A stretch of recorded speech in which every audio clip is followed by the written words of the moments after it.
हाँ, तो नमस्कार जी, कैसे हैं आप लोग? उम्मीद करता हूँ बढ़िया होंगे। इस वीडियो में हम लोग देखने वाले हैं जितने भी हमारे मतलब 23 चैप्टर हैं बुक के नॉन हिंदी के, सारे चैप्टर को हम देखेंगे। अगर आप इस वीडियो को पूरा कर लेते हैं तो आपके एग्जाम में लगभग 40 से 45 क्वेश्चन यहाँ से बन जाएंगे, जबकि आपको 50 क्वेश्चन बनाना होता है। 10 क्वेश्चन आप व्याकरण से बनाएंगे। अब आप पूछेंगे सर व्याकरण कहाँ से पढ़ें? तो पहले बच्चों मैंने व्याकरण आपको पूरा पढ़ा दिया है, फुल व्याकरण आपको मैंने पहले पढ़ा दिया है, ठीक है ना। तो आप वहाँ से व्याकरण देख लेना, यहाँ से बुक देख लो जी। पहला क्वेश्चन लिखा गया है, तू जिंदा है तो कविता में किसके सिर कुचलने की बात करते हैं? तो कहता है कि सिर कुचलने की बात किसकी हो रही है? तो मुसीबतों के सिर कुचल, मुसीबतों के सिर कुचलना है। और आप चीज है ना, आप एक याद रखना है कि है ना कि ये वीडियो फुल है बच्चों, इसके बाद आपको कोई वीडियो नहीं देखना है, बस एक ही वीडियो में पूरा नॉन हिंदी हो जाएगा। अगला क्वेश्चन नंबर दूसरा आता है कि चमन का अर्थ क्या होता है? चमन का अर्थ यहाँ पर होता है फुलवारी, ऑप्शन नंबर डी। अगला क्वेश्चन एग्जाम में आता है, तू जिंदा है तो किसके द्वारा रचित किया गया? तो ये हमारे शंकर शैलेंद्र के द्वारा रचित है। नेक्स्ट आता है कि कवि शंकर शैलेंद्र जमीन पर क्या उतारने की बात करते हैं? कहते हैं जमीन पर स्वर्ग को उतारने की बात करते हैं, ऑप्शन नंबर ए सही होगा। अगला क्वेश्चन आता है, कवि स्वर्ग को कहाँ उतारने की बात करते हैं? तो जमीन पर उतारने की बात करते हैं। अगला आता है कि कौन सी कविता गहरे जीवन, राग और उत्साह को प्रकट करती है? तो वह कौन सी कविता है? तो पहले बच्चों तू जिंदा है, तो तू जिंदा है तो ऑप्शन ए सही है। अगला क्वेश्चन आता है कि हमारे कारवां को किसका इंतजार है? कहते हैं हमारे कारवां को मंजिलों का इंतजार है। अगला आता है कि है ना गिरेंगे जुल्म के महल बनेंगे फिर नवीन घर, अगर है स्वर्ग तो उतार ला जमीन पर। ये पंक्ति किस कविता की है? तो तू जिंदा है। अगला आता है कि बुरी है आग पेट की, बुरे हैं दिल के दल, है ना दाग ये ना बंद, है ना दब सकेंगे एक दिन बनेंगे एक बाल ये। प्रस्तुत पंक्ति किस कवि की है? तो बच्चों शंकर शैलेंद्र की पंक्ति। अगला आता है तू जिंदा है तो जिंदगी की डॉट डॉट में यकीन कर, तू जिंदा है तो जिंदगी की जीत में यकीन कर, ऑप्शन सी होगा। अगला आता है बच्चों बुरी हैं आग पेट की, बुरे हैं दिल के डॉट डॉट ये दब सकेंगे, दिल के बुरे हैं दिल के दाग, है ना दाग बुरे हैं दिल के, बताइए क्या होगा? बुरे हैं दिल के दाग, ये ऑप्शन डी। अगला आता है नई सुबह के संग सदा तुझे मिली नई उमंग, क्या मिलती है? नई उम्र, सॉरी बच्चों उम्र मिलती है, ऑप्शन नंबर ए। अगला क्वेश्चन क्या आता है? नेक्स्ट क्वेश्चन आता है कि तू जिंदा है तो कविता में कवि क्या गुजर जाने की बात करते हैं? तो कवि क्या गुजर जाने की बात करते हैं? तो कष्ट और जुल्म गुजर जाने की बात करते हैं। लास्ट क्वेश्चन है यहाँ से हमारा कि तू जिंदा है तो डॉट डॉट कविता से कवि ने हमें क्या संदेश दिया है? तो कवि ने दिया कि कठिनाइयों को भूलकर लक्ष्य की प्राप्ति करना चाहिए, यही कवि ने हमें संदेश दिया है। ठीक है, चलिए अगला चैप्टर शुरू क्या होता है? दूसरा चैप्टर जिसका नाम है ईदगाह। आपने ईदगाह पूरा पढ़ा होगा बहुत अच्छे से, बहुत सारे क्वेश्चंस इसमें बनते हैं। ईदगाह चैप्टर में बहुत सारे क्वेश्चन बनते हैं। पहला क्वेश्चन है रमज़ान के कितने रोज़ों के बाद ईद आती है? सबको मालूम है 30 रोज़ा मारना, एग्जाम में ज़रूर आएगा। हामिद ने कितने पैसे में चिमटा खरीदा था? तो हामिद ने 3 पैसे थे, तीनों में उन्होंने चिमटा खरीद लिया। अगला आता है कि महमूद के पास कितने पैसे थे? तो महमूद के पास 12 पैसे थे, ठीक है ना। अगला क्वेश्चन क्या आता है कि ईदगाह के पास किन वृक्षों की छाया थी? बहुत इंपॉर्टेंट क्वेश्चन है, इमली के वृक्षों की छाया थी। अगला आता है महमूद कौन सा खिलौना खरीदता है? तो महमूद ने जो खिलौना खरीदा उसका नाम सिपाही था, उन्होंने सिपाही खरीदा था। नेक्स्ट आता है हमारा हामिद की बूढ़ी दादी का नाम क्या था? हामिद की बूढ़ी दादी का नाम क्या था? तो अमीना उनकी दादी का नाम था। अगला क्वेश्चन क्या आता है कि गांव से ईदगाह कितने कोस दूर था? तो 3 कोस दूर ईदगाह था। अगला प्रश्न आता है कि हामिद के दोस्त का नाम क्या था? सिपाही, नूर, मोहसिन, सभी उनके दोस्त थे, ऑप्शन नंबर डी। अगला आता है सभी दोस्त है। अगला आता है मेले में हामिद क्या खरीदता है? सबसे ज़्यादा बार पूछा गया क्वेश्चन है, चिमटा खरीदता है दादी के लिए। मेले में शम्मी ने क्या खरीदा था? तो मेले में शम्मी ने तो खरीदा था खंजड़ी, ऑप्शन नंबर। नेक्स्ट क्या आता है हमारा अगला क्वेश्चन, मोहसिन मेले में कौन सी मिठाई खरीदता है? तो मोहसिन ने मेले में रेवाड़िया मिठाई खरीदता है। अगला क्वेश्चन आता है कि मोहसिन के पास कितने पैसे थे? तो मोहसिन के पास कुल 15 पैसे थे, ऑप्शन नंबर सी होगा। अगला क्वेश्चन पूछा गया है कि ईदगाह कहानी के लेखक कौन है? तो प्रेमचंद के बारे में आपने सुना होगा, इतना प्रेमचंद ने लिखा है। कौन सी कहानी वंचित बचपन के परिस्थितियों पर मार्मिक ढंग से टिप्पणी करती है? तो कहानी का नाम है ईदगाह। अगला आता है प्रेमचंद द्वारा पाठ्य पुस्तक की कौन सी कहानी बाल मनोविज्ञान पर आधारित है? तो ईदगाह कहानी बाल मनोविज्ञान पर आधारित है। अगला क्वेश्चन आता है बच्चों हामिद की दादी का नाम क्या था? हामिद की दादी का नाम अमीना था, ऑप्शन नंबर बी होगा। नेक्स्ट, हामिद ने अपराधी भाव से कहा तुम्हारी उंगलियां तवे से जल जाती है इसलिए मैं इसे ले आया। उपयुक्त गद्यांश किस पाठ से लिया गया? यह ईदगाह पाठ से लिया गया। अगला क्वेश्चन आता है हामिद किस कहानी का प्रमुख पात्र है? तो हामिद जो था ना वो ईदगाह में है, ऑप्शन नंबर सी। अगला आता है तुम डरना नहीं अम्मा मैं सबसे पहले आऊँगा, बिल्कुल न डरना, यह किसने कहा था? ये कहने वाले कौन थे, ये कहने वाले कौन थे? तो हामिद ने ऐसा कहा था। अगला क्या आता है हमारा नेक्स्ट क्वेश्चन है, गांव पहुंचकर बच्चों ने क्या किया? तो गांव पहुंचकर बच्चे अपने अपने खिलौने से खेलने लगे थे। अगला आता है पहले जो हामिद के पिता की मृत्यु कैसे हुई थी? तो हामिद के पिता की मृत्यु हैजा बीमारी से हुई थी ना। ऑप्शन नंबर क्या होगा बताओ? ऑप्शन नंबर सी हो जाएगा, हैजा बीमारी। अगला क्वेश्चन ध्यान से देखना, नूरे को किस खिलौने से प्रेम हो गया था? तो नूरे को जो था ना किस खिलौने से? तो नूरे को वकील से प्रेम हो गया था। अगला क्वेश्चन क्या आता है कि हामिद के पास कितने पैसे थे? भाई 3 पैसे ही तो थे। अगला आता है हमारा, चिमटा देखकर अमीना के मन में कैसा भाव जगा?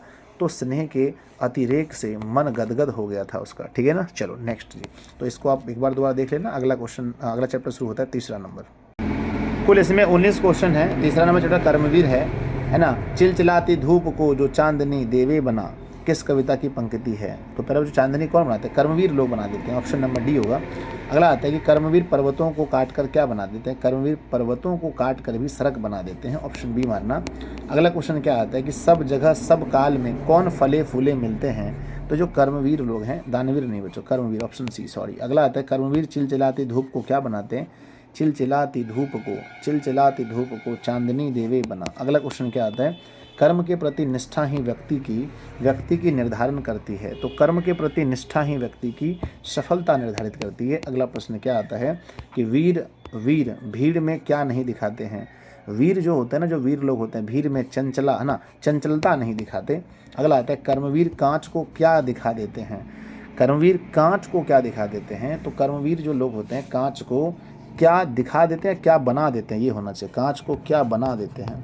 तो कर्मवीर लोग जो हैं वो कांच को रत्न बना देते हैं। Option A. अगला आता है हीरा किससे बनता है? तो हीरा जो बनता है ना, 8वां नंबर प्रश्न, हीरा कार्बन से बनता है। किससे? कार्बन से बनता है। Option C. अगला आता है बच्चों कि कवि सैकड़ों मरुभूमि से क्या बहा देने की बात करते हैं? क्या बहा देने की बात करते हैं? तो कवि सैकड़ों मरुभूमि से नदी की बात करते हैं। अगला आता है कवि के अनुसार जंगलों में महामंगल रचा देने का काम कौन कर रहे हैं? तो जंगलों में महामंगल कर्मवीर लोग रचाते हैं। अगला देख कर बाधा विविध बहुविघ्न घबराते नहीं, रह भरोसे भाग के दुख भोग पछताते नहीं। प्रस्तुत पद्यांश किस कविता से लिया गया है? तो यह जो पद्यांश है बच्चों कर्मवीर कविता से लिया गया है। ऑप्शन सी होगा। अगला आता है कौन सी कविता बाधाओं से जूझते हुए उन कर्मशील लोगों की बात करती है जो सभ्यता संस्कृति का निर्माण करती है? तो कर्मवीर ऑप्शन बी होगा। अगला आता है कवि हरिओद द्वारा पाठ्य पुस्तक की रचित कविता का नाम क्या है? तो नाम है कर्मवीर। अगला प्रश्न क्या आता है, ध्यान दीजिएगा। अगला आता है कि चिलचिलाती धूप को जो चांदनी देवे बना काम पड़ने पर करे जो ... का सामना, काम पड़ने पर जो करे शेर का सामना, है ना। अगला क्वेश्चन क्या आता है कि पर्वतों को काट कर सड़कें बना देते हैं, सैकड़ों मरुभूमि से नदियां बहा देते हैं। उपयुक्त दोहा के रचनाकार कौन हैं? तो ये हमारे हरिओद जी हैं। ठीक है। नेक्स्ट क्वेश्चन क्या आता है, कर्मवीर शीर्षक कविता में कौन परिश्रम करने से जी नहीं चुराते? तो कर्मवीर लोग परिश्रम करने से जी नहीं चुराते हैं। अगला आता है आज करना है जिसे करते उसे हैं आज ही, किस कविता की पंक्ति है? तो ये कर्मवीर से। Option C. अगला क्वेश्चन क्या आता है कि काम को आरंभ या करके या नहीं जो छोड़ते, किस कविता की पंक्ति? कार्य को आरंभ करके नहीं छोड़ते हैं जो, वो है ना, कहाँ से? कर्मवीर में। आरंभ करके नहीं छोड़ते बीच में। अगला कोस कितने ही चले पर वे कभी भटकते नहीं, किस शीर्षक कविता में बोला गया? यह कर्मवीर में है। Option B. चलिए बच्चों, तो चैप्टर नंबर आपका 3 कंप्लीट हो गया। यहाँ से जितने भी क्वेश्चन दिए गए इसको 1 बार 2 बार 3 बार अच्छे से देख लेना, सारा क्वेश्चन बन जाएगा जी। ठीक है।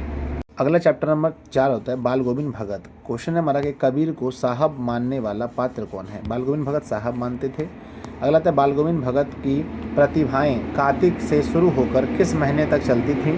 कार्तिक से शुरू होकर के फाल्गुन महीने तक चलती थी। अगला आता है कि गोदी में पियवा चमक उठे सखियाँ चिहू उठे न गाते थे कौन? कर्मवीर ना, कौन गाते थे? बाल गोविंद भगत गाते थे। अगला आता है अपने बेटे के मरने पर बाल गोविंद भगत ने क्या किया? अपने बेटे पर मरने पर बाल गोविंद भगत ने बेहोश हो गए, गाना गाने लगे तो गाने लगे थे। ठीक है ना। अगला आता है हमारा बाल गोविंद भगत के कितने बेटे थे? एक ही बेटे थे। ऑप्शन नंबर ए सही होगा। अगला आता है बाल गोविंद भगत का बेटा था, बाल गोविंद का बेटा थोड़ा सुस्त था, दिमाग का सुस्त था। अगला बाल गोविंद भगत की संगीत साधना का उत्कर्ष देखा गया है तो बच्चों जब उनके बेटे की मृत्यु के दिन देखा गया था। अगला आता है हमारा बाल गोविंद भगत की पोतोहू थी और उसकी जो पुतौह थी बहुत सुशील थी बच्चों। अगला क्वेश्चन क्या आता है, बाल गोविंद भगत हर वर्ष कहाँ जाते थे? तो वो गंगा स्नान करने के लिए हर वर्ष जाते थे। ऑप्शन नंबर बी हुआ गंगा स्नान करने। अगला आता है बाल गोविंद भगत की उम्र कितनी थी? बाल गोविंद भगत की उम्र की अगर बात करते हैं तो लगभग उसकी उम्र 60 से अधिक थी, 60 के ऊपर थी। ठीक है, अगला क्वेश्चन आता है हमारा, बाल गोविंद भगत क्या थे? बाल गोविंद भगत एक गृहस्थ से भगत थे, कलाकार थे, एक गृहस्थ थे। Option number B. अगला था बाल गोविंद भगत किनके गीतों को गाते थे? तो वो कबीर जी के, कबीर अर्थात साहब के।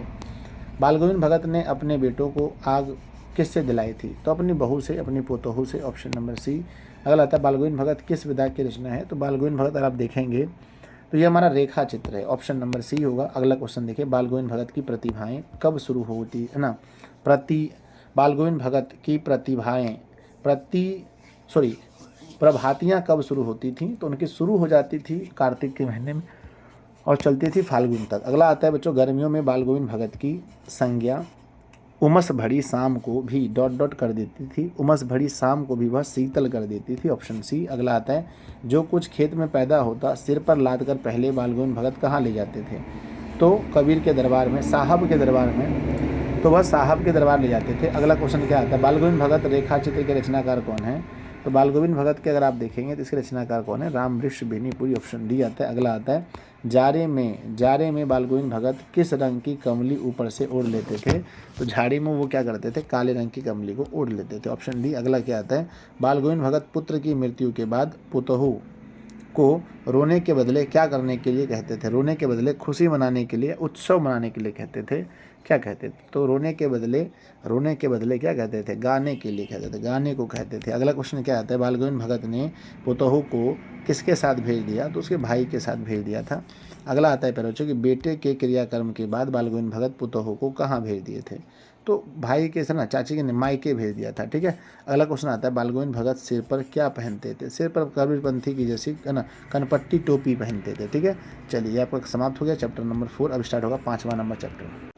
5वां नंबर चैप्टर शुरू होता है, कहते हैं कादम्बकी के अनुसार हुंडरू से कितने मील की दूरी पर कुछ लोगों ने हुंडरू से भी कई गुना बड़े प्रताप को देखा था? 7 किलोमीटर दूर पर। अगला आता है हमारा नेक्स्ट हमारा कि रांची से पुरुलियावली सड़क पर कितने मील जाने के बाद हुंडरू पहुंचने वाली सड़क आती है? कितने मील दूर जाने पर? 14 किलोमीटर जाने पर आती है। अगला क्वेश्चन आता है, स्वर्ग का एक टुकड़ा कौन सा है? तो छोटा नागपुर स्वर्ग का एक टुकड़ा है। अगला क्वेश्चन नंबर क्या आता है कि पुलुड़िया रोड से हुंडरू की दूरी कितनी है? तो वो 13 मील दूर है लगभग। अगला क्वेश्चन क्या आता है कि हुंडरू का पानी किस तरह चक्कर काटता है? तो हुंडरू का पानी जो है ना किसके जैसा चक्कर काटता है? तो सांप के जैसा। ऑप्शन नंबर डी सही है। अगला आता है, रांची से हुंडरू की दूरी कितनी है? तो रांची से अगर इसकी दूरी देखा जाए तो कुल 27 मील की दूरी है। Option C. अगला आता है स्वर्ण रेखा नदी के उद्गम स्थान से कितने मील आगे आकर हुंडरू का झरना गिरता है? कितने मील आगे आकर? तो 50 मील आगे आकर। Option B. अगला आता है, सबसे बेसिक बार पूछा गया क्वेश्चन है कि हुंडरू का झरना है ना, झरने की ऊंचाई कितनी है? तो 200 कितना है? 243 फीट। ऑप्शन नंबर बी सही है। अगला क्वेश्चन देखना, हुंडरू का जल प्रताप डॉट संस्कृति की विशिष्टता को उभारने वाला यात्रा वृत्तांत है। हुंडरू का जल प्रताप किसका? आदिवासियों का ना, तो आदिवासियों का ऑप्शन ए सही है। अगला क्वेश्चन क्या आता है कि हुंडरू का जल प्रताप पाठ में जल प्रताप के साथ किसके सुंदरता का वर्णन है? नदी, पहाड़, जंगल सभी के। अगला क्वेश्चन क्या आता है कि स्वर्ण रेखा नदी कहाँ गिरती है? स्वर्ण रेखा नदी जो है मेरे भाई कहाँ गिरती है? बंगाल की खाड़ी में। Option C. अगला आता है कि है ना, लेखक को हुंडरू जल प्रताप के वातावरण की सुंदरता ऐसी मालूम होती है मानो हम डॉट डॉट के समीप पहुंच गए। मानो हम किसके समीप पहुंच गए? मानो हम देवलोक के समीप पहुंच गए। अगला क्वेश्चन क्या आता है, कामता प्रसाद सिंह काम का यात्रा वृत्तांत कौन सा है? हुंडरू का जल प्रताप। अगला क्वेश्चन क्या आता है कि सांध्य की पवित्रता एवं महत्ता तभी है जब उसका साधन भी महान है। महान मंजिल पर पहुंचने के लिए मार्ग भी महान चाहिए। किसकी उक्ति है? यह बच्चों किसने कहा है? महान मंजिल पर पहुंचने के लिए क्या चाहिए? मार्ग भी महान चाहिए, ऐसा महात्मा गांधी ने कहा है। Option B. अगला क्या आता है, क्या लिखा है, अभ्रक और कोयला खदानों का वर्णन किस पाठ में है? तो हुंडरू के जल प्रताप में है। अगला आता है कि स्वर्ण रेखा नदी रांची, धनबाद, सिंहभूम एवं बालासोर जिलों से होकर कहाँ गिरती है? तो इन सभी से होकर के वो बंगाल की खाड़ी में गिर जाती हैं। अगला क्वेश्चन क्या आता है कि दानी दान करता है तो गुमान करता है, पर से न जाने कितना पानी यह पहाड़ दान युग युग कर चुका, पर इसको कोई अभिमान नहीं, यह किस पाठ में है? तो हुंडरू के जल प्रताप में, मुंडरू नहीं हुंडरू होगा यहाँ पर, हुंडरू के जल प्रताप में है। अगला क्वेश्चन क्या आता है कि हुंडरू का जल प्रताप शीर्षक पाठ की साहित्य की कौन सी विधा है? तो ये यात्रा वृत्तांत है, ऑप्शन बी। अगला आता है छोटा नागपुर के निवासी सादगी के अवतार और गरीबी की मूर्ति, यह पंक्ति किस पाठ की है? तो हुंडरू के जल प्रताप की है, ऑप्शन डी। अगला आता है हुंडरू का जल प्रताप शीर्षक अध्याय में किसके प्रति विश्वास प्रकट किया गया है? किसके प्रति विश्वास प्रकट किया गया? तो बहुलवादी संस्कृति के प्रति, बहुलवादी। अगला क्वेश्चन क्या आता है, ध्यान रखना, हुंडरू का जल प्रताप किस राज्य में है? यह झारखंड में है, ऑप्शन नंबर सी आता है। चारों ओर जंगल और पहाड़ के बीच की प्रकृति की लीला स्थलीय कहाँ है? तो हुंडरू के जल प्रताप में। नेक्स्ट क्वेश्चन क्या आता है, ये झरना के एक ओर का जंगल रांची में है और एक ओर का जंगल कहाँ पर है? तो हजारीबाग में स्थित है, ऑप्शन में देखिए हजारीबाग में। ठीक है, चैप्टर नंबर 5 आपका कंप्लीट हुआ। अब आपके 18 चैप्टर बचे, अच्छे से पढ़ना एक एक करके, ठीक है ना। नेक्स्ट हमारा कि बिहारी के दोहे, गोपियों ने कृष्ण की मुरली क्यों छुपाई थी?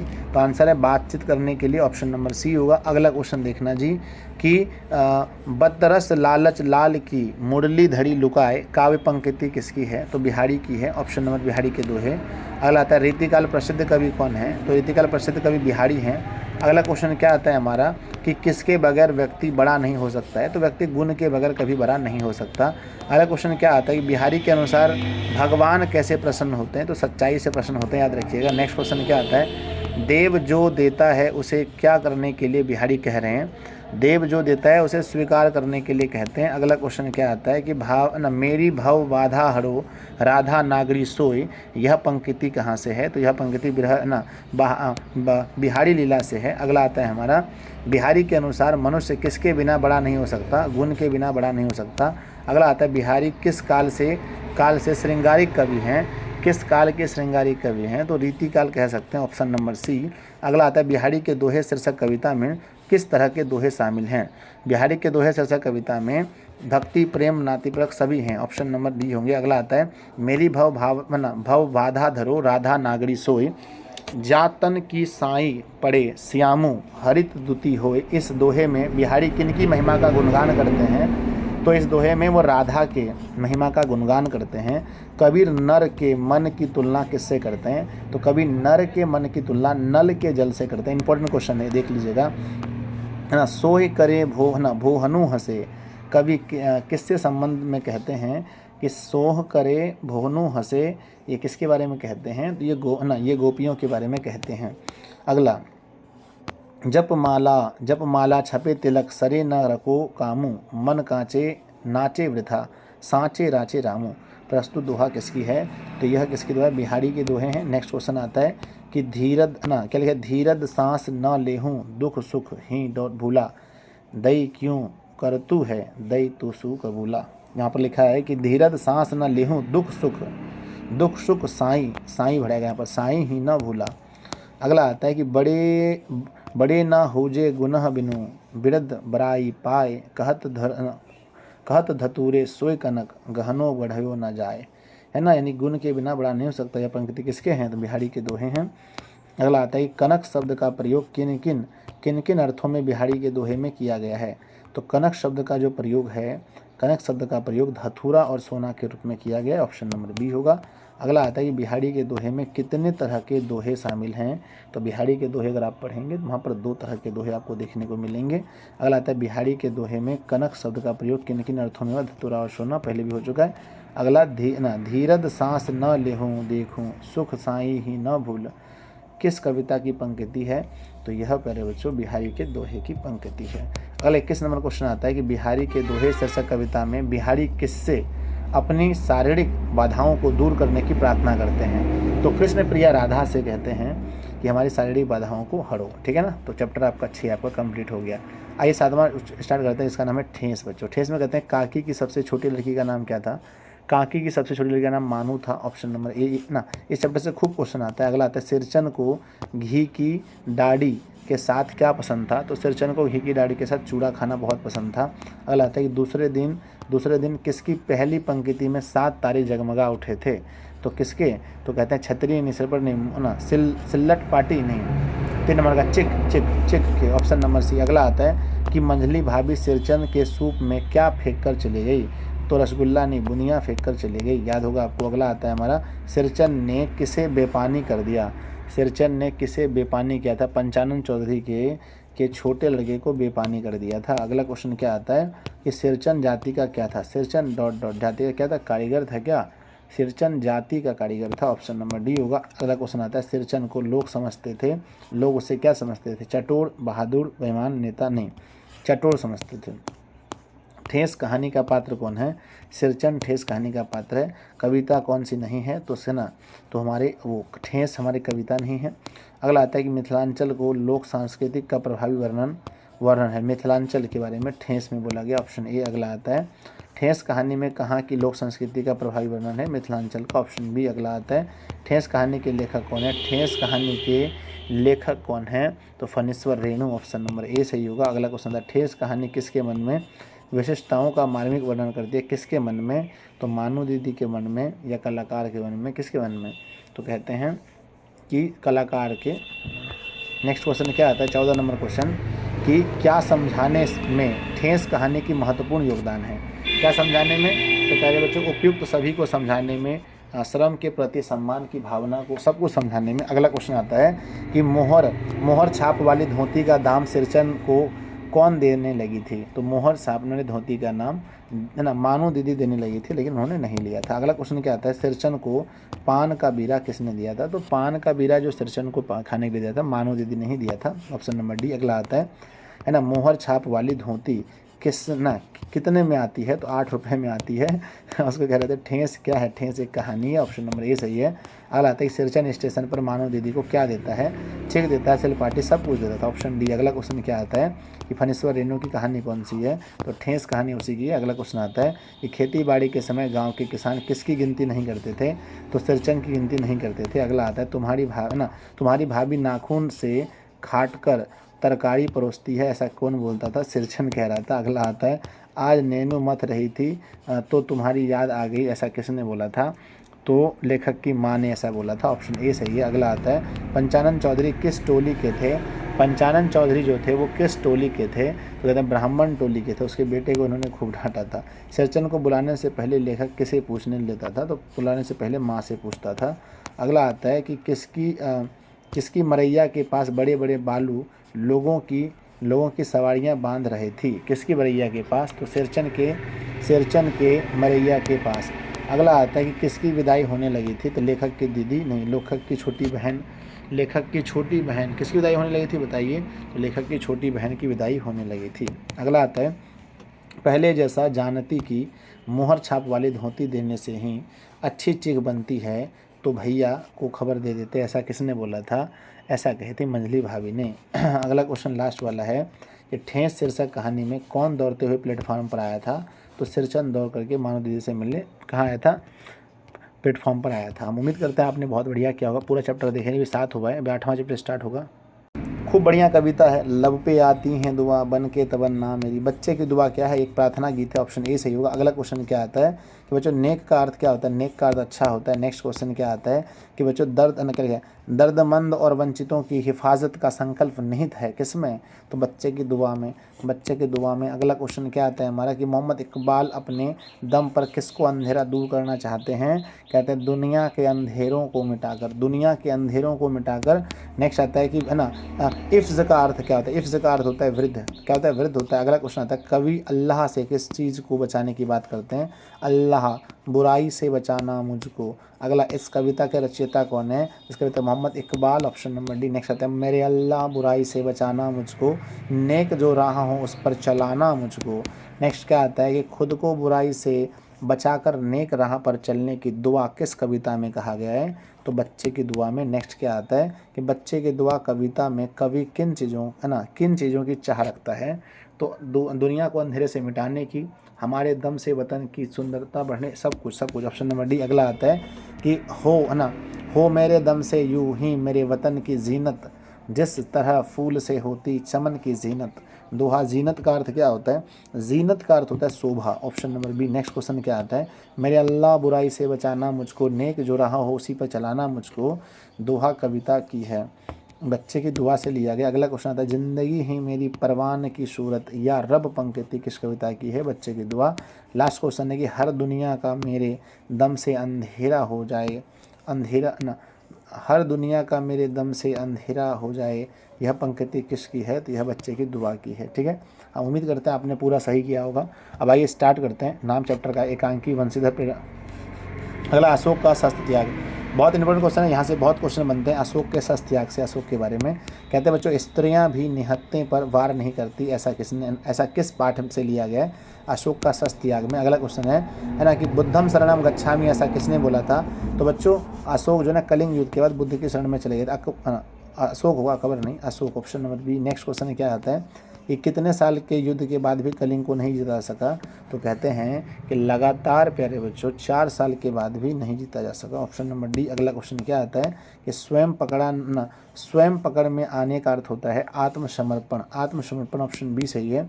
अगला क्वेश्चन क्या आता है कि मैं स्त्रियों पर शस्त्र नहीं चलाऊंगा, ऐसा किसने बोला था? अशोक ने कहा था। नेक्स्ट क्वेश्चन क्या आता है, मैं स्त्रीवध नहीं करूंगा, ऐसा किस पंक्ति में बोला गया? अशोक ने बोला था। अगला क्वेश्चन कहते हैं कि कलिंग संबंधित है किससे? तो पद्मा से, अशोक से। 7 नंबर क्वेश्चन, कलिंग किससे संबंधित है? तो वो पद्मा से संबंधित है, क्योंकि वो कलिंग की पत्नी पद्मा थी। अगला क्वेश्चन क्या आता है? नेक्स्ट क्वेश्चन आता है कि 4 साल चला था क्या? किसका युद्ध? कलिंग का युद्ध। Option number A. सैनिक को तलवार फेंकने का आदेश किसने दिया था? अशोक ने दिया था। Option A. अगला आता है कि पद्मा का संबंध किससे है? पद्मा का संबंध कलिंग युद्ध से। Option number C. Next question क्या आता है? बौद्ध भिक्षु के सामने अशोक और उसके सभी सरदार किस रंग के वस्त्र में थे? पीले वस्त्र में होंगे। 11 नंबर किस में थे? बताओ, पीले रंग में। अगला आता है,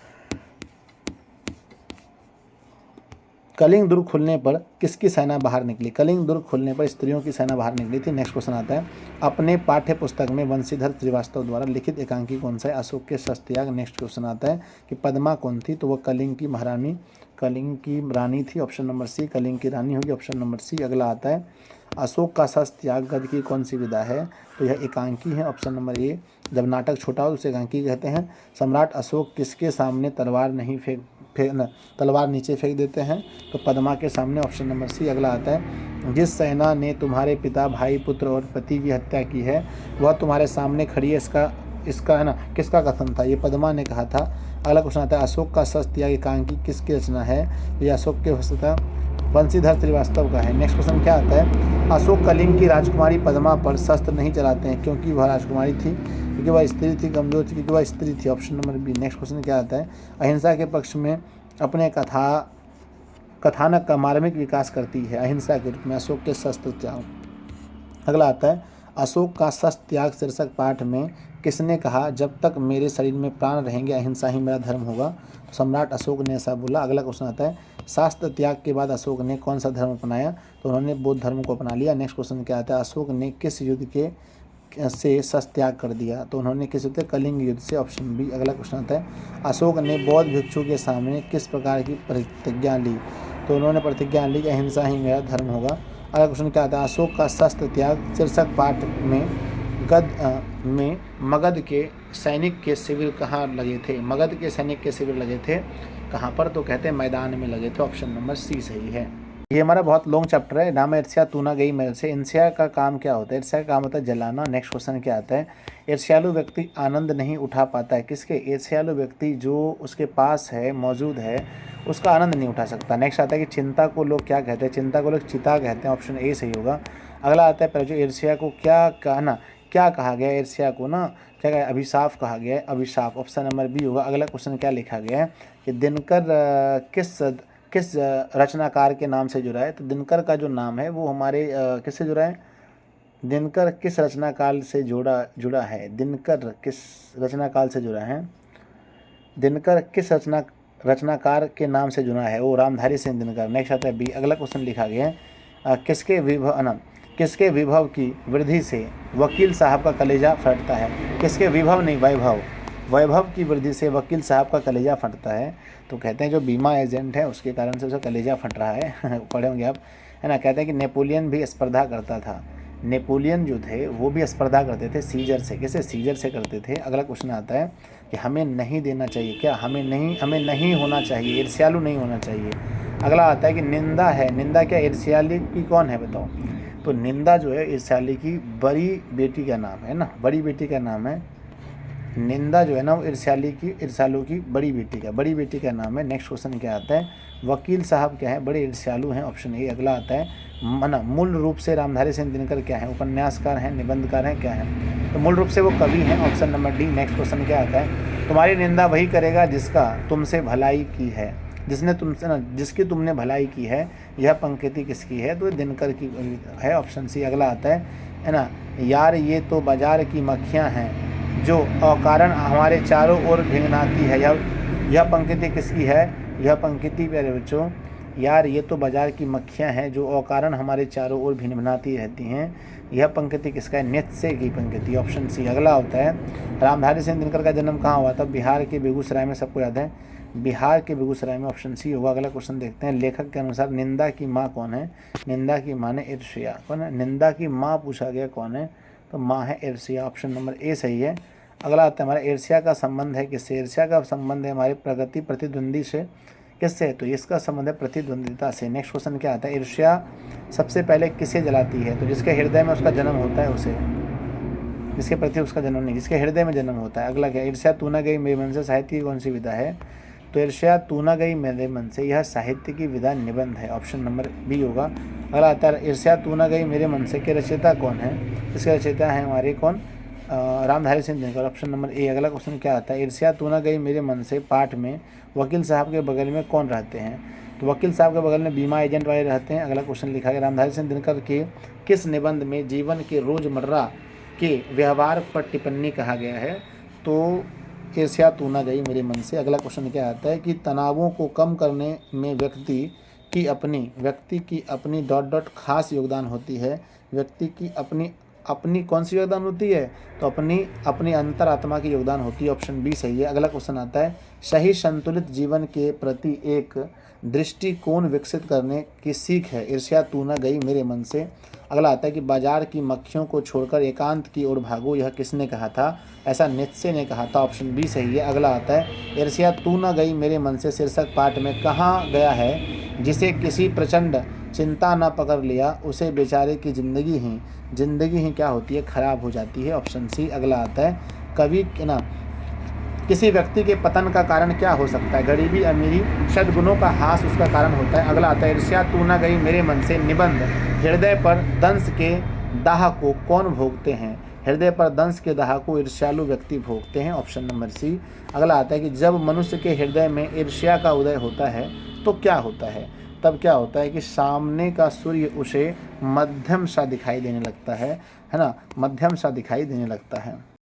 अगला चैप्टर है हमारा कि कबीर के पद। क्वेश्चन है हमारा कि भक्ति काल के कवि कौन है, भक्ति काल के जो कवि हैं उनका नाम है कबीरदास, ऑप्शन नंबर डी। अगला क्वेश्चन आता है, कागद का अर्थ क्या होता है, कागद का अर्थ कागज होता है। अगला क्वेश्चन आता है कि मैं कहता हूँ अखियन की देखी, तू कहता कागद की लेखी, यह प्रस्तुत पंक्ति कहाँ से, कबीरदास के पद हैं। अगला आता है कि कबीर के पद के रचनाकार कौन है, कबीर के पद के जो रचनाकार हैं वो कौन है, वो कबीरदास खुद हैं, option number D. Next question क्या आता है कि मोको कहाँ ढूंढे बंदे, मोको का मतलब क्या होता है, भगवान, भगवान को कहाँ ढूंढ रहे हैं, भगवान तो आपके पास है। कबीर ने बाह्य आडंबरों एवं व्यर्थ अनुष्ठानों पर क्या किया है, उन्हें भरपूर समर्थन नहीं, खूब प्रचार नहीं, करारा प्रहार किया, ऑप्शन ए। अगला आता है कि कबीर ने कागद की लेखी की जगह किसकी प्रतिष्ठा की है, आँखियन की देखी। अगला क्वेश्चन क्या आता है, मोको कहाँ ढूंढे बंदे मैं तो तेरे पास है, प्रस्तुत पंक्तिता कहाँ से लिया है, कबीर के पद से लिया गया। नेक्स्ट क्वेश्चन क्या आता है, मोको का अर्थ होता है, मोको मतलब मुझको होता है। नेक्स्ट क्वेश्चन क्या लिखता है, कबीर किस काल के कवि हैं, तो कबीर भक्ति काल के थे, ऑप्शन नंबर बी सही है। अगला क्वेश्चन क्या लिखा गया कि कबीर किस भक्ति धारा के कवि हैं, तो कबीर की अगर भक्ति देखें तो उनकी भक्ति निर्गुण भक्ति धारा, यानी बोल के नहीं, ऐसे मन में। अगला आता है, किस कवि का भावबोध न सिर्फ तत्कालिक समय से जुड़ा है बल्कि समकालीन समय से भी जुड़ा है, तो कबीर का अगला क्वेश्चन क्या आता है कि किनके कविताओं में सच व सीधे साक्षात्कार अर्थात आँखिन देखी की प्रस्तावना होती है, तो कहते हैं कबीर के, ऑप्शन नंबर सी। अगला क्वेश्चन आता है कि ईश्वर या अल्लाह को बाहर ढूंढने की जगह उसका अपने भीतर ही साक्षात्कार करने की बात किसने की है, तो कबीर ने की है, ऑप्शन नंबर बी सही है। अगला आता है कि जिसमें ईश्वर के निराकार रूप की आराधना की जाती है उसे क्या कहते हैं, उसे हम कहते हैं निर्गुण भक्ति का विधारा। अगला आता है कबीर के पहले पद किन विचारों का खंडन किया है? तो पहले पद में रहन सहन के विचारों को उन्होंने क्या किया है? खंडित किया है। अगला लास्ट क्वेश्चन इस चैप्टर का, कबीर के किस पद में कागद की लेखी की जगह आखियन की देखी प्रतिष्ठा की गई है? तो पहले पद में ही बोला है, तू कहता कागद की देखी मैं कहता, तू कहता कागद की लेखी मैं कहता आखियन की देखी। ठीक है, तो आपके 11 चैप्टर कंप्लीट हो गए। चलिए शुरू करते हैं 12वां नंबर चैप्टर। कहता है विक्रमशिला, कहते हैं कि तिब्बत में बौद्ध धर्म का प्रचार किसने किया था? तो अतिथि है ना, क्या लिखा है? अतीश दीपांकर ने किया था। कहते हैं किसे शांति भ्रत भी कहा जाता है? तो शांति भ्रत के नाम से हरिभ्रत को शांति भ्रत भी कहा जाता है। अगला आता है कि विक्रमशिला का आविर्भाव किस राजा के संरक्षण में हुआ था? विक्रमशिला का आविर्भाव जो है वो किस राजा के?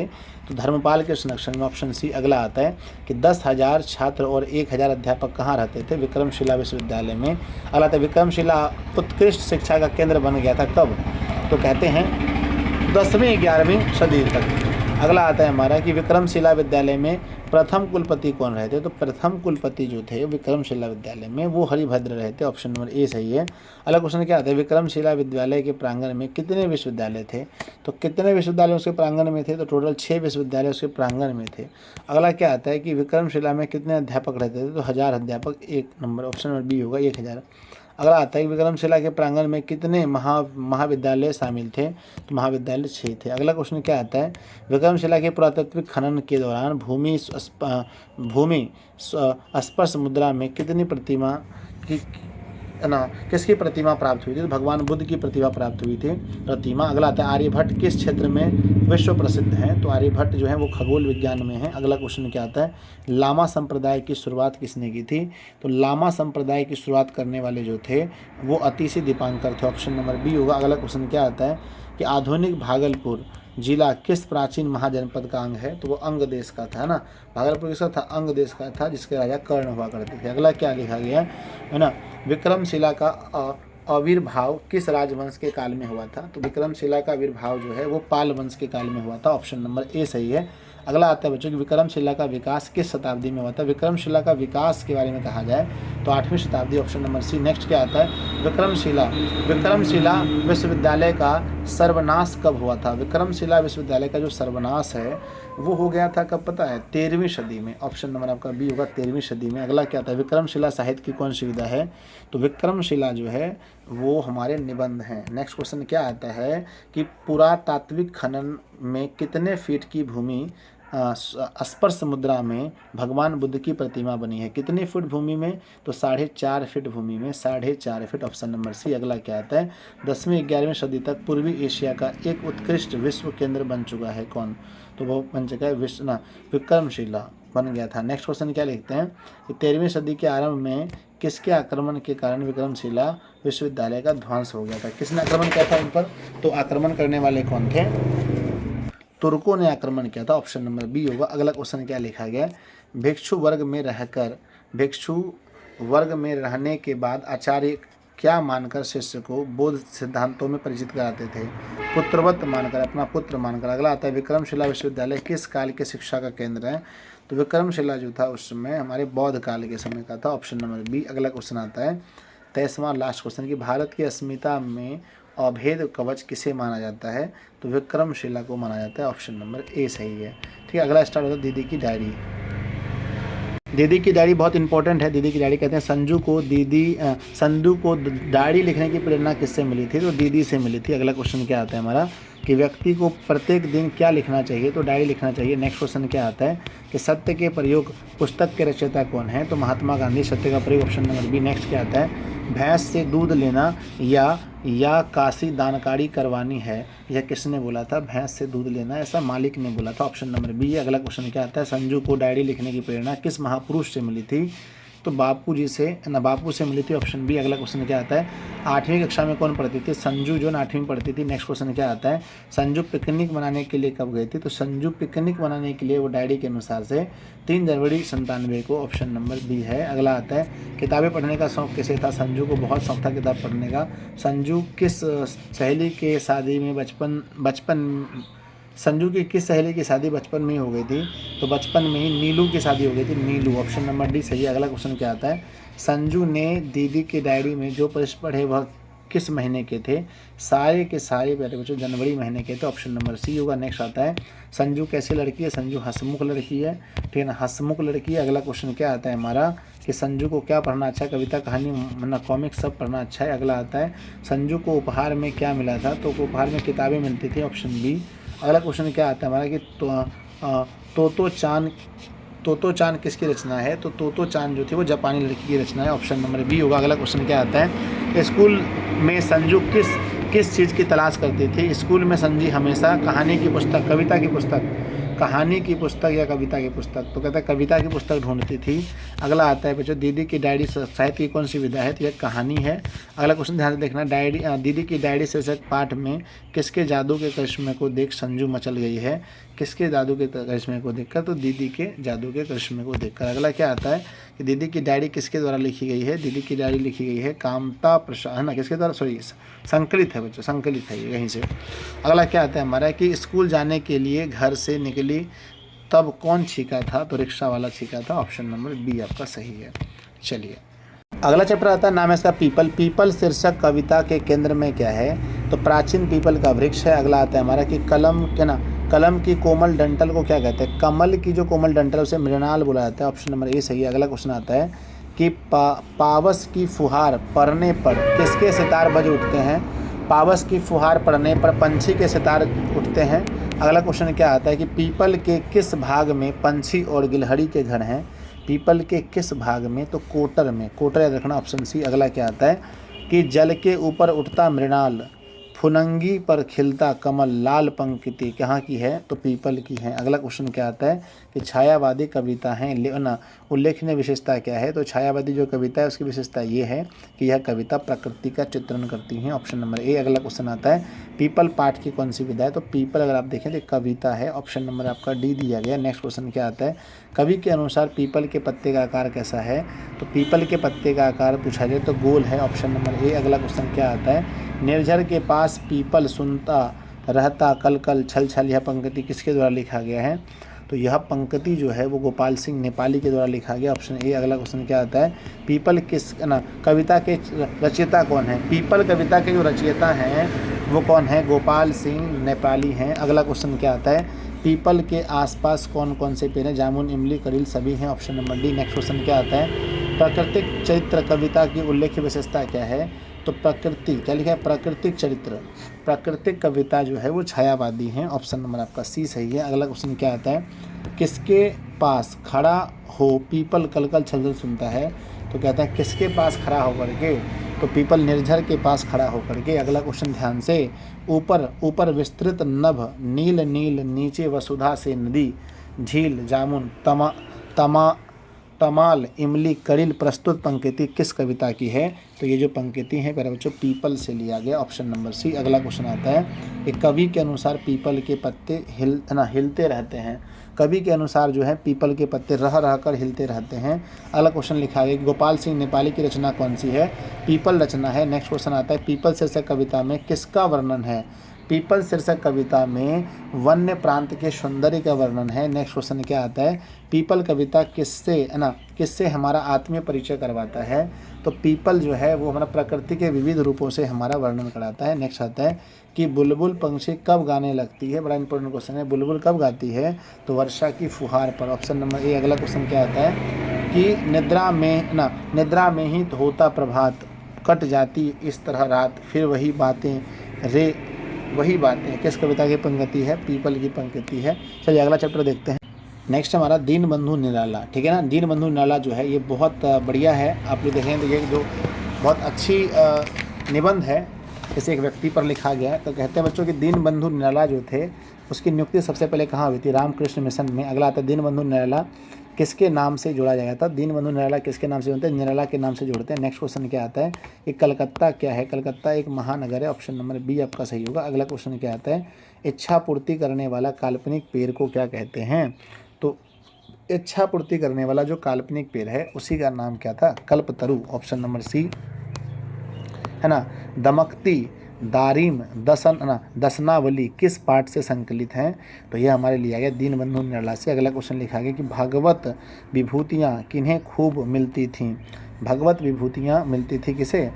तो इसको निराला जी को खूब मिलती थी। अगला आता है कोलकाता में है, क्या है कोलकाता में कौन सा मंदिर है, तो बेलूर मठ कहाँ पर है, कोलकाता में। जो रहीम दिन ही लखे, दिन बंधु सम होए, किस लेखक पर सटीक बैठती है, तो यह जो बात है ये निराला पर बैठती है, option number B. Next question क्या आता है कि दिन बंधु निराला पाठ की कौन सी विधा, यह एक निबंध है। नेक्स्ट क्वेश्चन क्या आता है, जो रहीम दिन ही लखे, दिन बंधु सम, यह प्रसिद्ध दोहा किसकी पंक्ति है, तो यह बच्चों किसकी पंक्ति है बताओ, यह रहीम कबीर, जो रहीम दिन ही लिखो, रहीम की है, ऑप्शन नंबर बी। अगला क्वेश्चन क्या आता है, दिन बंधु निराला निबंध के लेखक कौन है, दिन बंधु निराला निबंध जो है उसके लेखक कौन है, तो कहते हैं आचार्य शिव पूजन सहाय, ऑप्शन नंबर बी है। अगला क्वेश्चन आता है, आधुनिक काल के बेहद प्रतिष्ठित कवि कौन है, तो सूर्यकांत त्रिपाठी निराला। अगला आता है, सूर्यकांत त्रिपाठी निराला के व्यक्ति और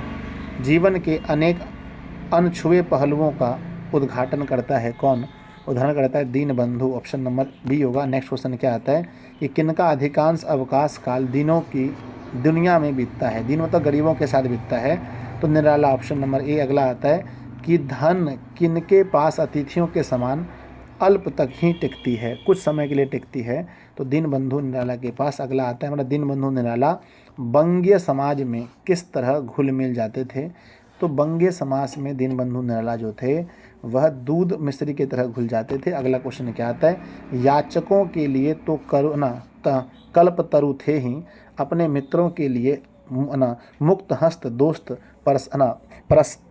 परस्त कौन थे, तो दीनबंधु निराला। अगला क्वेश्चन क्या आता है कि कामिनी कंचन का त्याग करके कौन गृहस्थ आश्रम में सन्यासी थे, तो कौन थे, दीनबंधु सूर्यकांत त्रिपाठी निराला। अगला आता है दीनबंधु निराला शीर्षक पाठ में सूर्यकांत त्रिपाठी निराला अपने मित्रों के साथ क्या थे, मित्रों के लिए क्या थे, तो हस्तमुक्त दोस्त परत थे। अगला क्या आता है हमारा, समाप्त हो गया चैप्टर नंबर आपका, स्टार्ट होता है 16 नंबर खेमा। खेमा कैसी कहानी है, खेमा आपने पढ़ा हुआ है ना, एक बच्चे पर ये खेमा लिखा है। खेमा कैसी कहानी है, तो बाल मजदूरों की नृशंसता को भरने वाली कहानी है। अगला आता है हमारा कि होटल के पास क्या था, तो होटल के पास अगर आप देखेंगे तो होटल के पास में क्लिनिक था, उसके बगल में जो दुकान था है ना, कहते हैं बच्चों है ना, कसारा क्या लेने बाजार गया था, तो कसारा चाय पत्ती और शक्कर लेने गया था।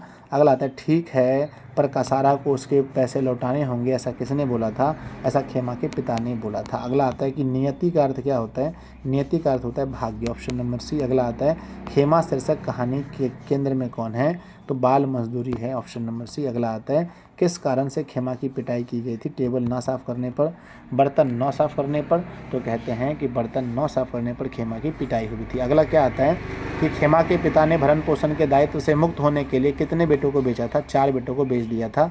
अगला आता है मुक्तासली होटल के मालिक कौन थे, कसारा, ऑप्शन नंबर बी। अगला क्या आता है खेमा कितने वर्ष का था, खेमा कितने वर्ष का था, तो कहा जाता है खेमा के बारे में कि खेमा 8-9 वर्ष का लड़का था, 8-9 वर्ष का, ऑप्शन डी। अगला आता है खेमा मालिक कसारा से किस चीज़ की मांग करता था, तो वो चप्पल मांगता था, ऑप्शन नंबर डी। दिया भी नहीं। कहते हैं बाल मजदूर की नृशंसता को भरने वाली कहानी कौन सी है, खेमा है, ऑप्शन बी। अगला आता है कि खेमा के बारे में क्या गलत है, वह 10-11 साल का था, सही है, उसका रंग गोरा था, सही है, वह लगभग 3-3.5 फुट, सही है, खाकी निकर पाबंदी लगी कमीज पहनता था, इसमें कौन सा गलत है, तो बच्चों इसमें गलत है कि वह लगभग 10-11 साल का था, गलत था क्योंकि बस वह 8-9 साल का ही तो था, तो ऑप्शन ए गलत है। अगला क्वेश्चन क्या आता है कि कौन सी कहानी हमें बाल श्रमिकों के प्रति संवेदनशील बनाती है, तो खेमा बच्चों, क्या खेमा। अगला क्वेश्चन क्या आता है हमारा कि मेरे पैर जलते हैं चप्पल ला दो काका, ऐसा किसने बोला था, तो खेमा ने बोला था, है ना। अगला क्वेश्चन आता है कि अपने पैरों पर पानी गिराने से खेमा को तसल्ली क्यों मिलती थी, क्योंकि नंगे पैरों पर जलन से आराम मिलता था, क्योंकि पैर साफ होता था, आदत लगती, गलत है, पानी न खेलने से अच्छा लगता, नहीं, गलत, ऑप्शन नंबर ए, हो सकता है उसे आराम मिलती थी। अगला आता है कि खेमा शीर्षक पाठ में तुझे तेरे सेठ कितने रुपए देते हैं, ऐसा किसने बोला था, ऐसा कहने वाले कौन थे, लेखक ने ऐसा बोला था। अगला क्वेश्चन क्या आता है हमारा, समाप्त हो गया है ना। अगला चैप्टर नंबर स्टार्ट होता है 17वां नंबर चैप्टर, खुशबू रचते हाथ। अगला आता है खुशबू रचते हाथ, यहाँ से 10 इंपॉर्टेंट क्वेश्चन है, उनमें से कोई 2 क्वेश्चन पूछा जाता है एग्जाम में। कहते हैं कि केवड़ा, गुलाब, खस, रात रानी आदि नाम किसके अगरबत्तियों के नाम है। अगला आता है हमारा खुशबू रचते हाथ पाठ की कौन सी विधा है? तो यह एक हमारी कविता है। ऑप्शन नंबर ए आपका सही होगा। अगला आता है ना, अगरबत्ती बनाने वाले लोगों पर लिखी गई कविता कौन सी है? खुशबू रचते हाथ। नेक्स्ट आता है, खुशबू रचते हाथ साहित्य की कौन सी विधा है? तो यह एक कविता है, ऑप्शन सी। अगला आता है कि अरुण कमल द्वारा रचित कविता कौन सी है? तो खुशबू रचते हाथ। नेक्स्ट क्या आता है हमारा, अगला क्वेश्चन देखेंगे।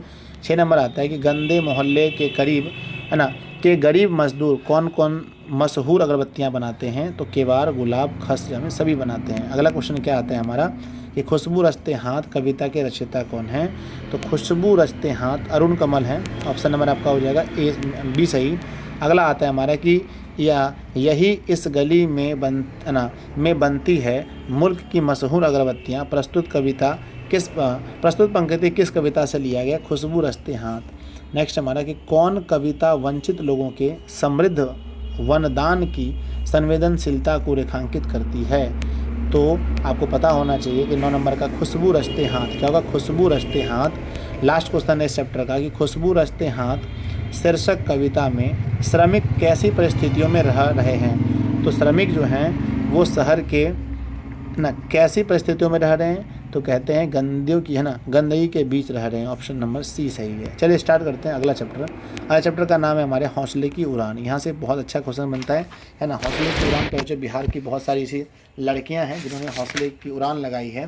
पहला क्वेश्चन आता है हमारा कि जैनब खान कहाँ की थी? तो मथुरा हथरवा की थी। अगला आता है कि बिहार की बेटियों की असाधारण विशेषता का उद्घाटन किया है किसने? तो हौसले की उड़ान ने। अगला क्या आता है हमारा कि बच्चों गुड़िया का घर कहाँ था? तो आप पढ़ेंगे तो गुड़िया का घर आप पढ़ के देखेंगे, गुड़िया का घर रोहतास ज़िले में है। Option A. अगला आता है हमारा कि कदम बड़ी होकर बनना चाहती है। कदम बड़ी होकर क्या बनना चाहती है? डॉक्टर बनना चाहती है। अगला आता है कि बच्चों कदम किस ज़िले के रहने वाले थे? तो कदम के बारे में कहा जाता है वो मुंगेर ज़िले की है। अगला क्वेश्चन क्या आता है कि नरेगा कार्यस्थल के ठेकेदार के सामने बच्चों के जुलूस की नेत्री के रूप में कौन उभर कर आई थी? तो के रूप में कदम उभर के आई थी। कदम उन्होंने बोला था इसे बंद किया जाए, बच्चों को काम करने नहीं देना चाहिए। यहाँ पर निम्नलिखित पाठ में कौन सा निबंध है? तो हौसले की उड़ान एक निबंध है। अगला क्वेश्चन क्या आता है देखेंगे। नेक्स्ट क्वेश्चन नंबर 8वां है हमारा कि जैनब आत्मार्थ लड़कियों को किसका प्रशिक्षण देते हैं? वो कराटा सिखाते थे। Option C. अगला क्या आता है कि सोनी को जिला स्तरीय एथलेटिक प्रतियोगिता में 400 मीटर की दौड़ में कौन सा पुरस्कार मिला था? प्रथम पुरस्कार। Option A. अगला आता है 10वां नंबर में कि शिवहर के मोहम्मद अब्दुल रहमान की पोती का नाम क्या है? जैनब नाम है, जैनब। 10 नंबर का जैनब जैनब। अगला क्वेश्चन क्या आता है हमारा, किसके माता पिता उसकी पढ़ाई के लिए राजी नहीं थे? सबसे पहले याद कीजिए गुड़िया की माता पिता उसने उन्हें बंद कर दिया था। अगला आता है अध्ययन विरोधी ताकतों के खिलाफ तनकर खड़ी हो जाने की हौसला रखती है कौन? रखती है कदम। Option number A. अगला क्या आता है हमारा कि गुड़िया पढ़ लिख कर क्या बनना चाहती है? तो अभी तो बताता है गुड़िया पढ़ लिख कर के अध्यापिका बनना चाहती हैं। अगला आता है हमारा कि हौसले की उड़ान में कहाँ की बेटियों की असाधारण विशेषता बताया गया है? बिहार की बेटियों का। अगला क्या आता है हमारा आधुनिक बिहार की बेटियों की संघर्ष और उसके हौसले की उड़ान से हमें परिचय कराता है कौन? हौसले की उड़ान। अगला क्या है कि ज्ञान और स्वाधीनता का स्वाद किसे लग गया है? तो लड़कों नहीं, महिलाओं को नहीं, बेटियों को लग गया है। Option number C. अगला क्या आता है हमारा गुड़िया के पिता पेशे से क्या हैं? गुड़िया के पिता एक ड्राइवर हैं। 17 का ऑप्शन ए होगा। अगला क्वेश्चन क्या आता है कि जैनब खानम को कराटे में क्या मिला है? तो उसे कराटे में ब्लू बेल्ट मिला था। ऑप्शन नंबर बी आपका सही होगा। ठीक है ना। चलिए अगला चैप्टर शुरू करते हैं। अगला चैप्टर का नाम क्या है हमारा कि जननायक कर्पूरी ठाकुर। बहुत बढ़िया है चैप्टर और बहुत बढ़िया क्वेश्चन यहाँ से बनते भी हैं। कहते हैं जननायक कर्पूरी ठाकुर का जन्म कब हुआ था? जननायक कर्पूरी ठाकुर कब ताजपुर विधानसभा क्षेत्र से जीते थे? 1952 में। नेक्स्ट क्वेश्चन क्या आता है ध्यान से। अगला कर्पूरी ठाकुर ने कॉलेज त्याग कर दिया था कब? उन्होंने कॉलेज त्याग दिया था 1942 में। ऑप्शन नंबर सी होगा। नेक्स्ट क्वेश्चन क्या आता है श्री कर्पूरी ठाकुर का जन्म समस्तीपुर के किस गांव में हुआ था? तो जन्म का नाम था पितोजिया गांव में हुआ था। नेक्स्ट क्या आता है कि लिफ्ट के ऊपर कहाँ लिखा था only for officer? Only for officer लिखा था सचिवालय में। बहुत इंपॉर्टेंट क्वेश्चन है, देख लीजिए। कहते हैं 1952 ईस्वी के आम चुनाव में ... से कर्पूरी ठाकुर विजय घोषित हुए थे। कहाँ से हुए थे, इसको ध्यान से देखना बच्चा जी, समस्तीपुर से। कहाँ से, समस्तीपुर ताजपुर विधानसभा से। अगला क्वेश्चन क्या आता है, कर्पूरी ठाकुर का जन्म स्थान कहाँ पर है, तो बिहार, ऑप्शन नंबर डी सही है। नेक्स्ट क्वेश्चन क्या आता है कि सन 1967 ईस्वी में बिहार के उप मुख्यमंत्री कौन थे, तो Karpoori Thakur, option number C होगा। नेक्स्ट क्वेश्चन क्या आता है कि पहली बार कर्पूरी ठाकुर कब गिरफ्तार हुए थे, तो सबसे पहली बार कर्पूरी ठाकुर गिरफ्तार हुए थे 1943 में, तो 23 अक्टूबर 1943 को हुए थे। नेक्स्ट क्वेश्चन क्या लिखा गया है कि कर्पूरी ठाकुर ने IA की परीक्षा कब पास की थी, उन्होंने IA की परीक्षा तो 1942 में पास की थी, ऑप्शन नंबर डी आपका सही है। नेक्स्ट क्वेश्चन क्या लिखा गया, प्रतीक्षा का अर्थ क्या होता है, प्रतीक्षा का अर्थ होता है इंतजार करना, ऑप्शन नंबर डी सही है। अगला आता है जो है ना, कर्पूरी ठाकुर पहली बार किस जेल में गए थे, तो सबसे पहले उसे दरभंगा ना गया है, दरभंगा सबसे पहले कर्पूरी ठाकुर को दरभंगा जेल भेजा गया था। नेक्स्ट क्वेश्चन क्या आता है, कर्पूरी ठाकुर का जब गांव की पाठशाला में दाखिला कराया गया तो उसकी उम्र कितनी थी, तो उन्हें दाखिला किया गया था 6 वर्ष में, ऑप्शन नंबर। नेक्स्ट क्या आता है हमारा क्वेश्चन, नेक्स्ट क्वेश्चन आता है कर्पूरी ठाकुर बिहार के उप मुख्यमंत्री कब बने थे, 1967 में बने थे, ऑप्शन सी। नेक्स्ट क्वेश्चन क्या आता है, आज़ाद दास्ता का गठन किसने किया था, आज़ाद दास्ता का गठन करने वाले कौन थे, तो आंसर आता है Karpoori Thakur, option number A.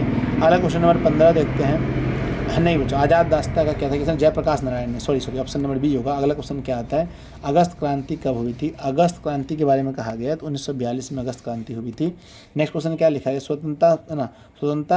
स्वतंत्रता प्राप्ति के पश्चात प्रथम आम चुनाव कब हुआ था, सबसे पहला आम चुनाव हुआ था 1952 में, ऑप्शन नंबर ए सही है। अगला क्वेश्चन क्या आता है, डॉट डॉट की विभूतियों में जननायक कर्पूरी ठाकुर अत्यंत स्मरणीय हैं, बिहार की विभूतियों में। नेक्स्ट क्वेश्चन क्या आता है, कर्पूरी ठाकुर का जन्म कब हुआ था, कर्पूरी ठाकुर का जन्म कब हुआ था पूछा गया 18 नंबर क्वेश्चन में, आंसर है 1921 ईस्वी में, 24 जनवरी 1921। नेक्स्ट क्वेश्चन क्या आता है, जननायक कर्पूरी ठाकुर का जन्म बिहार के किस जिले में हुआ था, समस्तीपुर में, ऑप्शन नंबर ए सही है।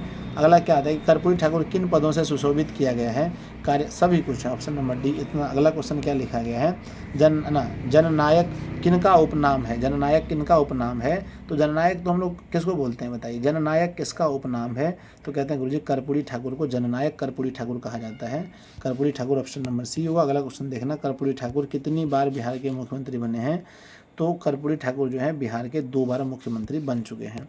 अगला क्वेश्चन क्या आता है हमारे, जननायक जयप्रकाश नारायण द्वारा गठित आज़ाद दास्ता का सक्रिय सदस्य कौन है, सबसे अधिक सक्रिय सदस्य कौन है, तो आगे आता है जननायक कर्पूरी ठाकुर। अगला क्या आता है ध्यान से, जननायक कर्पूरी ठाकुर ने कॉलेज का त्याग कब कर दिया, तो उन्होंने कॉलेज कब छोड़ दिया था, आंसर आता है हमारा, उन्होंने अगस्त की क्रांति के बाद अपना कॉलेज ही छोड़ दिया था।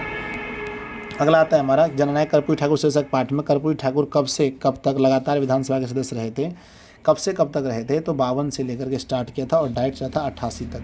ठीक है, नेक्स्ट देखते हैं जी, झांसी की रानी ने लड़ाई लड़ी थी, किससे लड़े थे, अंग्रेजों से लड़े थे। नेक्स्ट क्वेश्चन क्या आता है हमारा, नेक्स्ट आता है कि वीर शिवाजी की गाथाएं किसको मुंजवानी याद थी, झांसी की रानी को, option number A. Next question क्या आता है कि किसका कोई देखभाल करने वाला नहीं था, अच्छा जिसका कोई देखभाल करने वाला नहीं हो उसे क्या कहते हैं, लवारिस कहते हैं, ऑप्शन ए। अगला क्वेश्चन क्या आता है कि बुलंदो हर बोलों के मुँह से कही मुँह से किसकी कहानी सुनी थी, तो बुंदेलो हरी बूंदों के मुँह से लक्ष्मीबाई की कहानी सुनी थी, ऑप्शन नंबर आपका होगा, option number C Lakshmibai.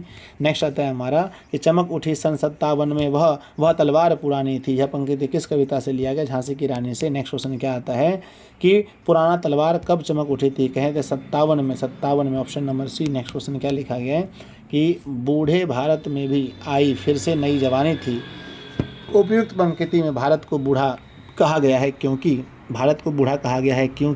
Bharat का इतिहास प्राचीन है, अगला कहते हैं पाठ्य पुस्तक में सुभद्रा कुमारी चौहान द्वारा रचित कविता कौन सा है, झांसी की रानी।